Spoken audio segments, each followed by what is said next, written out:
میں اپنی خاطر اور اپنے بندے داؤد کی خاطر اس شہر کو بچاؤں گا۔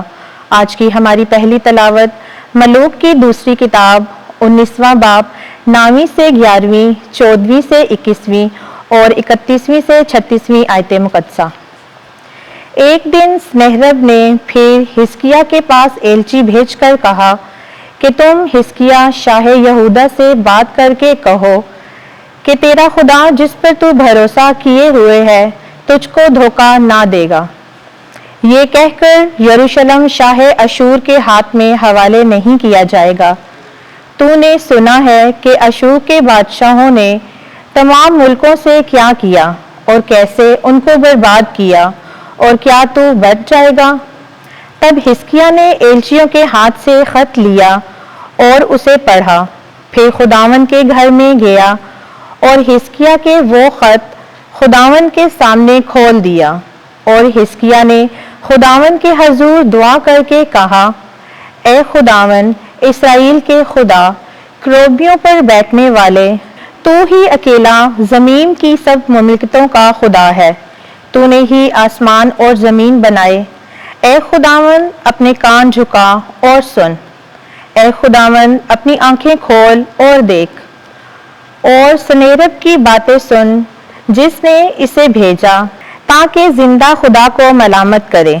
سچ ہے اے خداوند کہ اشور کے بادشاہوں نے قوموں اور ان کے ملکوں کو برباد کیا اور ان کے معبودوں کو آگ میں ڈالا، اس وجہ سے کہ وہ خدا نہیں لیکن آدمیوں کے ہاتھ کی کاریگری لکڑی اور پتھر تھے، سو انہوں نے انہیں فنا کیا۔ اور اب اے خداوند ہمارے خدا، ہم کو اس کے ہاتھوں سے چھڑا، تاکہ زمین کی ساری مملکتیں جانیں کہ یقیناً اکیلا تو ہی خداوند خدا ہے۔ تب اشعیاہ بن آموس نے حزقیہ کے پاس کہلا بھیجا، خداوند اسرائیل کا خدا یوں فرماتا ہے کہ تو نے شاہ اشور سنہرب کی بابت جو دعا مجھ سے مانگی، میں نے وہ سن لی ہے۔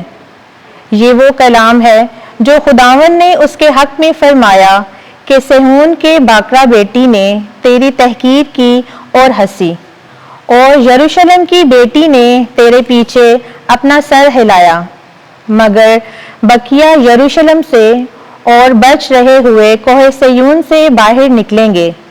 رب الفواج کی غیرت یہ کرے گی، اس لیے خداوند شاہ اشور کی بابت فرماتا ہے کہ وہ شہر میں داخل نہ ہوگا اور نہ اس کی طرف تیر چلائے گا اور نہ ڈھال لے کر اس کے سامنے آئے گا اور نہ اس کے مقابل دمدمہ باندھے گا، لیکن جس راہ سے آیا اسی سے واپس جائے گا اور اس شہر میں داخل نہ ہوگا۔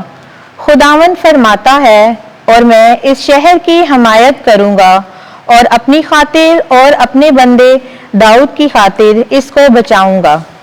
اور اس رات کو ایسا ہوا کہ خداوند کے فرشتے نے آ کر اشور کے لشکر میں سے 1,85,000 کو مارا۔ پھر جب وہ صبح سویرے اٹھے تو دیکھو وہ سب مردوں کی نعشیں تھیں۔ تب شاہ اشور سنہرب نے کوچ کیا اور واپس چلا گیا اور نینوا میں جا رہا۔ پاک کلام کے پڑھے اور سنے جانے پر خدا کی برکت ہو۔ زبور 48۔ جماعتی جواب، خدا اس کے شہر کو ابد تک برقرار رکھتا ہے۔ خداوند عظیم اور ہر ستائش کے لائق ہے۔ ہمارے خدا کے شہر میں اس کا کوہ مقدس وہ خوشنما بلندی ساری زمین کے لیے باعث سرور ہے۔ جماعتی جواب، خدا اس کے شہر کو ابد تک برقرار رکھتا ہے۔ کوہ صیون شمال کی جانب شاہ عظیم کا شہر ہے۔ خدا اس کے قلعوں میں اپنے آپ کو جاہ پناہ ثابت کیا ہے۔ جماعتی جواب، خدا اس کے شہر کو ابد تک برقرار رکھتا ہے۔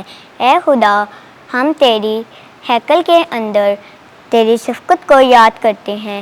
اے خدا، تیرے نام کی مانند تیری تعریف بھی انتہائی زمین تک پہنچتی ہے۔ جماعتی جواب، خدا اس کے شہر کو ابد تک برقرار کرتا ہے۔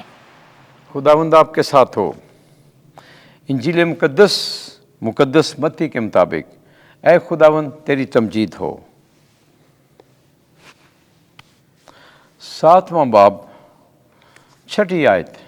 پھر 12ویں سے 14ویں آیت، جیسا تم چاہتے ہو کہ لوگ تمہارے ساتھ کریں ویسا ہی ان کے ساتھ کرو۔ ایک دن یسوع نے اپنے شاگردوں سے کہا، پاک چیز کتوں کو مت دو اور اپنے موتی سوروں کے آگے نہ ڈالو، ایسا نہ ہو کہ وہ انہیں پامال کریں اور پھر کر تمہیں پھاڑیں۔